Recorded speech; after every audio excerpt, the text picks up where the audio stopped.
can I get you? Anything you desire. I desire nothing from you, sir. Welcome to another exciting episode from Marvelous Videos. I'm your host, Tia Ayer. Desire Origin Explained. Sandman. Now that The Sandman has been released on Netflix, we all know that all of you are wondering about all the characters from the Sandman's family, the Endless. They are the anthropomorphic embodiments of the very forces of nature. In this video, we bring to you one of the Sandman siblings who appears in the latest Netflix series. The character is known as Desire and is the very embodiment of the emotion of desire, fulfillment, and satisfaction. I'm watching you. Big brother. Desire is the third youngest of the Endless and has an age-old rivalry going on with the titular characters of the series, Lord Morpheus, who is the elder brother. Desire's character has been adapted with absolute precision in the series. With evil in their eyes and the smile of an angel, Desire might just become one of your favorite characters. So without further delay, let us dive right into the video and explore everything about the Sandman's Desire, from their feud with Dream to their powers and several story arcs. Before we go into our explanation, we have a very small request. If you like our content, please support us by subscribing to our channel. This is a small click for you, but for us, it means a lot. Thank you. Let's begin. Desire, backstory explored. In Neil Gaiman's The Sandman, the character of Desire has personal pronouns that are they, them, and they are androgynous, meaning that they can take the form of a man, a woman, neither, or even both, depending on the situation. Desire made their first appearance in the anthropomorphic world of the Sandman comics in issue number 10 of the second volume, which is titled The Doll's House. In the comics, Desire is shown to be of average height, they are attractive, and often have a smirky grin on their faces if they're up to something. Desire's skin is described as pale as smoke, eyes that are tawny and sharp as yellow wine, and hair that is midnight black. Desire likes to indulge in seducing human beings with one simple question: can I get you something you desire? The Fortress of Desire, where they reside, is known as the Threshold. It is a massive statue of Desire of the Endless, which acts as a portrait of them, with intricate details made from Desire's blood, flesh, bone, and skin. The statue has 2 eardrums that are larger than the marble ballroom and tunnels made of veins. If you were to venture into Desire's Threshold,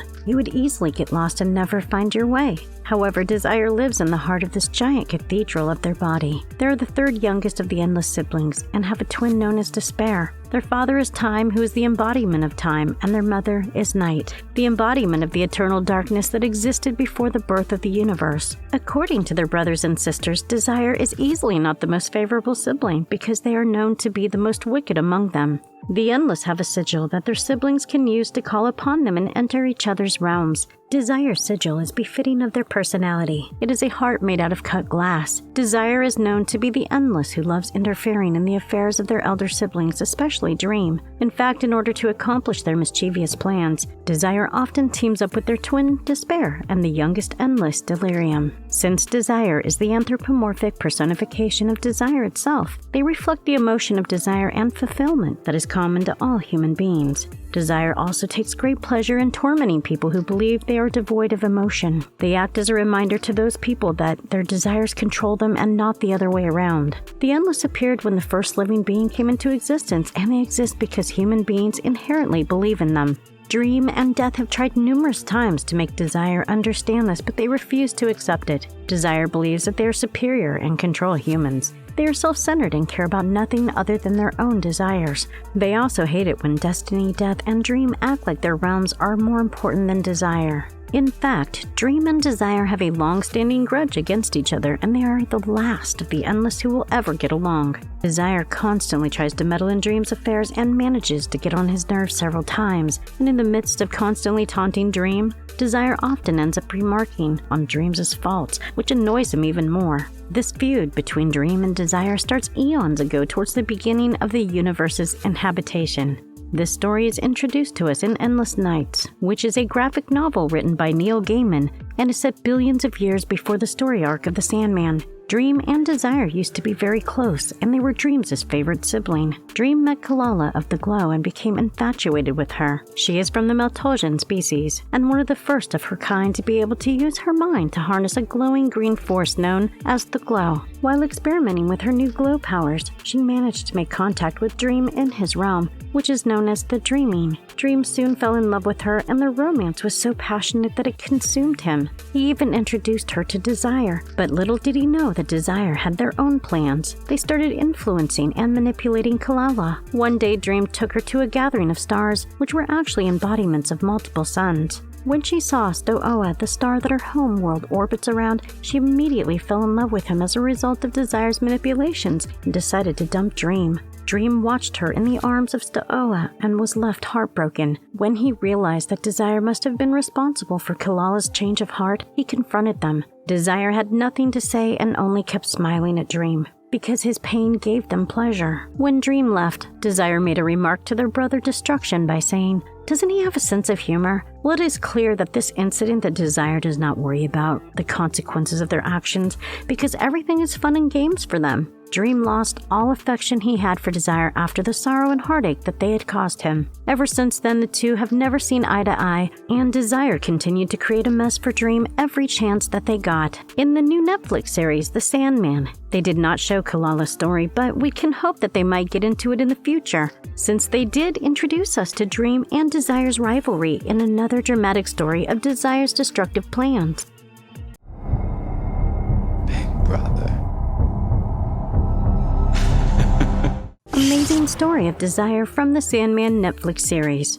For most of the part, the Netflix series has stayed true to the character of Desire, as they appear in the same form in the series as well. The only difference is that they appear blonde in the series as opposed to their black hair in the comics, and surprisingly, this blonde look is inspired by James Dean's legendary locks. Desire is introduced for the first time in the series in episode 5, which is titled 24/7. We meet them at the end of the episode with an intense devilish laugh as they say, "I am watching you, big brother." The character of Desire is portrayed by the American non-binary actor Mason Alexander Park, whose pronouns are they, them, just like their character. It is instantly made clear to us that Desire plans to follow every move that Dream makes, because they are getting ready to be the reason for Dream's ruin once again.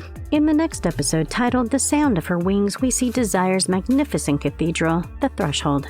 Desire stands in their gallery and holds the sigil of their twin sister Despair, and asks her to come into their realm and hear out Desire's new plan for their brother Dream.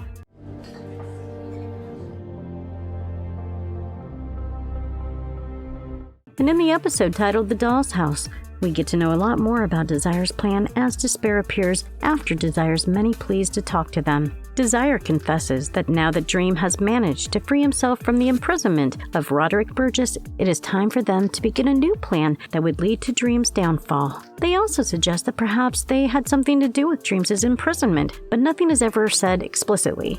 Despair argues that whatever machinist Desire is brewing will not work because history has proved that their plans have consistently failed so far. But this time, Desire is confident in what they have planned. They are tired of Dream constantly behaving as if his realm is superior to theirs. So Desire wants to teach him that dreams are just echoes of desire and despair. Basically, they want to show Dream that they have more power than anyone ever realized. So Desire tells Despair that a dream vortex has appeared after a long time, and it is in the form of a woman. A dream vortex is an anomaly that has the power to walk through the dreams of other people just like the Sandman does, and even combine them into a single dream, which leads to trouble. If Lord Morpheus fails to kill the dream vortex at the proper time, it can lead to the destruction of the dreaming realm as well as Dream himself. Desire is excited about this new dream vortex because they are responsible for its arrival. At the beginning of the series, we are introduced to a disease that people call the sleepy sickness. It emerged when Lord Morpheus, the Sandman or Desire as we know him, was captured by Roderick Burgess. Millions of people all over the world went to sleep and never woke up. One of them was known as Unity Kincaid. Originally, Unity was supposed to be the dream vortex, but she stayed asleep throughout the dream's imprisonment and never became the vortex. However, while she was under the sleepy sickness, a person with spectacular golden eyes raped her and fathered a child. This resulted in Unity's family being extended, and the fate of the dream vortex being passed down to her great-granddaughter Rose Walker, the person Desire had been waiting for. In the comics, Rose Walker is Unity Kincaid's granddaughter.